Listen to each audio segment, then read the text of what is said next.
So UFC 292 on the weekend. Sugar Sean O'Malley's crowned the Cuck King of the UFC. It is what it is. I got it wrong. I thought Aljo was going to do the job. I can't understand why he didn't shoot, but it is what it is. Ian Garry seems to be at the front of everybody's lips after the other night's card. And not in a positive way. Not at all. Even though the media are trying to portray it like that, it's just not working. And you know what? It comes down to trusting your instincts. And I got it 100% right with Ian Garry. The dude is intolerable. I just put on a performance that people remember for the rest of their lives.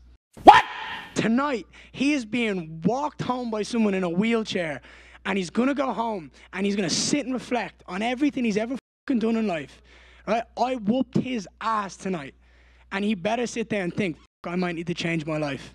What the fuck? We're going to have a little look at the fallout and the decline of this absolute nutter cock. The fake animosity between him and Neil Magny was portrayed. We know it was fake, but the sentiments behind it weren't fake because this dude is a social justice warrior. You don't even need to hear his opinions, just hear the squeak and the squeal of his voice and you know exactly where he's coming from. A little rich brat. Magny's a scumbag and I'm glad I went down and gave him a hiding. Because he said at that press conference to you guys last week, I don't know how none of you picked up on that, by the way. The first second I heard it, I was like, what did he just say?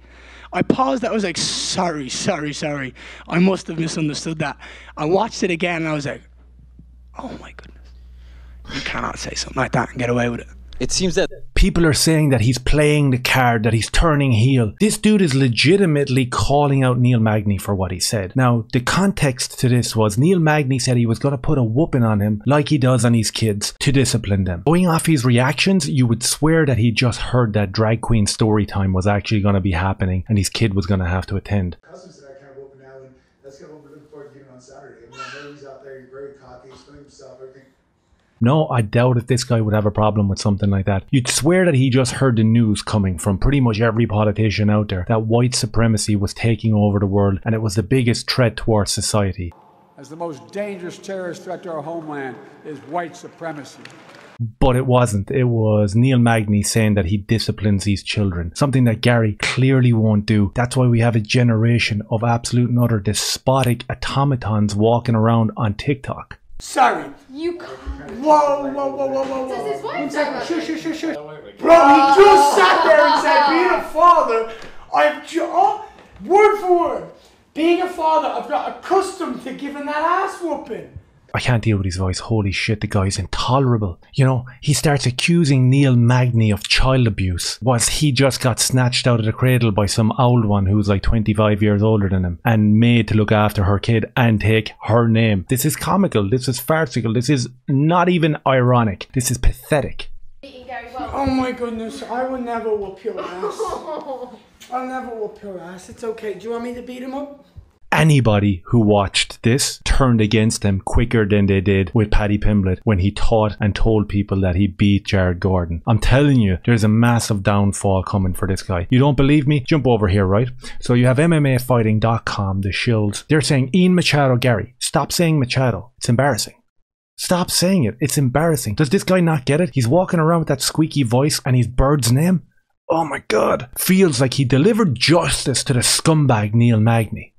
What? So this got 1.3 million views. You go down into the comments and you're thinking, okay, let's see how woke and how much virtue can be found in here. But not very much. Weird hill to die on, to be honest. Biggest heel turn in a while. Great fighter though. And that's the thing with Ian Garry. He's a good and decent fighter. I don't think he's been tested yet. Neil Magny was not a test. Can we just stop with that? I saw Jail Sonning saying that this was a fantastic contest and Ian Garry looked amazing. He looked about as amazing as Belal Muhammad fighting Gilbert Burns with one arm. Neil Magny was on one leg from the first kick and you couldn't take him out and you came out with the biggest spoof I've ever heard in my life. I took my time against Magny. He's awkward.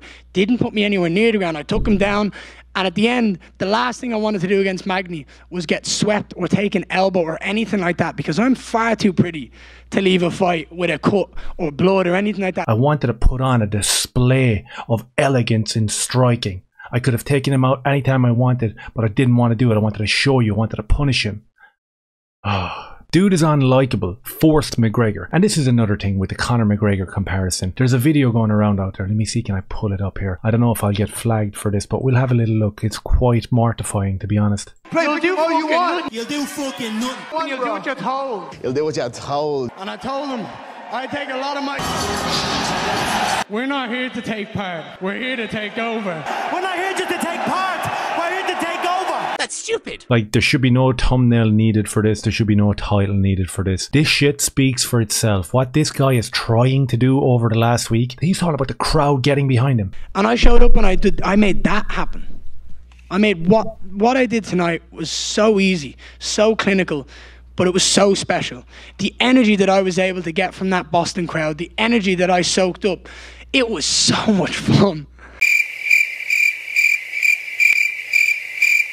The crowd was silent when you were fighting because you were acting like a fucking douchebag, man. You were fucking flipping the bird into this guy's face. You were absolutely hated on that night. Let me tell you straight. You won no new fans. Absolutely none. This last week of press that you said you're going to grow exponentially for your next fight, I'm going to go bigger and I'm going to get even more crowd behind me. Dude, you're losing fans. You're losing fans. Let's go back over here and keep reading. Look, he did donate his balls at the same time. He's a clown. Well said, but I wish you got the finish. It looked like he wasn't able to get the finish. It looked like, I mean, you were blitzing. He was thrown down. He was swinging hard. He even went to the ground a bit to try to do a little bit of wrestling, as we call it in the business, and it didn't work. You still couldn't finish some dude that was in his 50s and actually couldn't even stand up straight. Listen, Neil Magny's done his time in the UFC. Fair play to him. He's a durable guy. And as Chael said, this is the biggest test he's had so far. That is the biggest test that Ian Garry has had so far?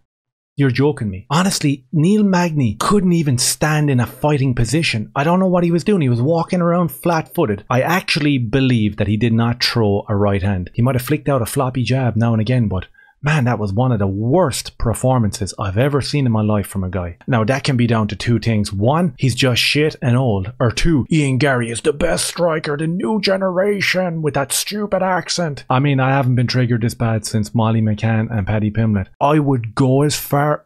Nah, maybe I wouldn't. They're pretty cringe. But he's up there.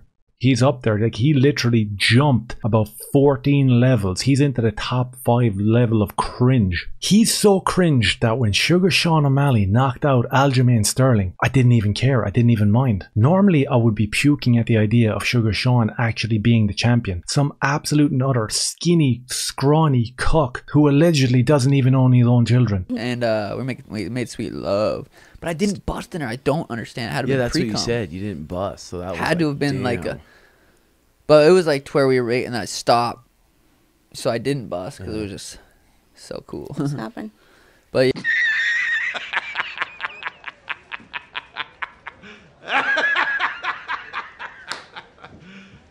You serious? That's how bad of a cook that guy is. And Ian Garry actually made him look good the other night. I mean, on the night, the best fight for me was Brad Katona, Cody Gibson. It was an absolute banger of a fight. So I didn't actually watch The Ultimate Fighter. I saw 1 or 2 fights there. Couldn't put myself through the torture of watching Conor McGregor. He's nowhere near the level of cringe of Cuck Chado. Still hard to watch him flicking his shoulders and pulling down his sleeves and grabbing a bottle of Proper 12 every 30 seconds, as well as wiping the chaz off his nose and like gritting his teeth and just basically been an absolute loser. That was an amazing fight. Brad Katona kicked into gear in the 3rd round and really started putting on a clinic, and Cody Gibson was wobbled. His eye was broke up and he was stumbling all over the octagon, and he still managed to throw down. It was an absolute fight of the night job. Kurt Hollowbrough, Austin Hubbard, decent fight. Great transition from an armbar into a triangle. Chris Weidman fight was actually painful to watch. I was obviously cheering for Weidman, but it was just, I mean, I'm probably on the side of Dana here, and I think this dude should retire. You know, absolute warrior. His leg was chewed up, broke up, and he kept on throwing. But again, quite like Magny, there was no real style to it, you know. There was no entries, there was no feints, there was no movement, there was no front foot to back foot. It was just incoherence, you know, and I think the game has moved on from that, you know, so that was a hard fight to watch. Marlon Vera, Pedro Muniz, absolutely cracker fight. I love that fight, man. I thought Pedro Muniz was moving so slick and so quick in the 1st round. Maybe halfway through the 2nd round, the jab started chewing him up. Chito Vera, I don't know how I feel about him. I think he's an absolutely awesome fighter. I think if he gets the title shot against Sugar Sean, that'll be a good fight. He already whooped him, so I think that'll be an interesting one to see play out. Neil Magny, Ian Machado. Every time I see the word Machado, I puke in my mouth. Absolutely terrible fight. And then the Aljamain Sterling, Sean O'Malley. As I said, he got him with a good cross. But the whole show was just overtaken for me by Ian Garry being such a vile piece of shit. I mean, look at this picture here. This one totally exemplifies the night, right? Absolute scumbag. So this video's probably been as incoherent as Neil Magny's stand-up game. So the overall take for UFC 292 was that Ian Garry's an absolute nutter scumbag. Intolerable to watch. Can't wait to see him get whipped. Can't wait to see him get humbled. Who's gonna do it? Stephen Wonderboy Thompson is who he called out. Dana said that fight isn't gonna happen. Even if that fight does happen, this dude is like 42 years old as well. Yes, he's still good on the feet. Yes, he still put on a clinic against Kevin Holland. Yes, he's still capable of doing it. Do I want to see that fight? Absolutely not. I want to see Ian Garry fight maybe Khamzat Chimaev, maybe Kamaru Usman, maybe someone that can wrestle. Maybe Stephen Wonderboy Thompson is the better striker and he does tune him up, but I think this dude is on a downward spiral. I don't think that there's a recovery for him, you know, because he put himself in the center stage this week and made an absolute another fool of himself. The majority of social media posts surrounding Ian Garry